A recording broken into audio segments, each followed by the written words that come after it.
Hallelujah. खुदा का शुक्र करते हैं कि ये गवाहियाँ हमारे ईमान को बढ़ाती हैं, और जब हम गवाहियाँ सुनते हैं तो मेरा यकीन है कि हम सब का ईमान का लेवल ऊंचा होता है। इसी तरह हमारी बहन मानती हैं और बहुत दफ़ा ये गवाही दे चुकी हैं।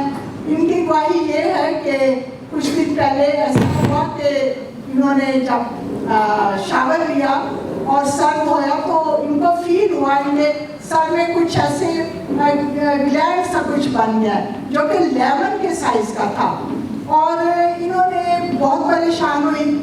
तो इन्होंने अपनी मैडम से कहा कि ये क्या हुआ। कहती जाओ जाओ जल्दी करो, डॉक्टर के पास जाओ।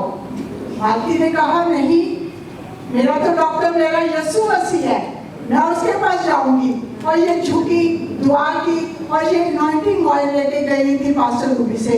इन्होंने फौरन क्या किया, सोने से पहले उस ऑयल को लिया जो कि हमारे यीशु का लहू जब हम लगा लेते हैं तो हम शिफा पाते हैं।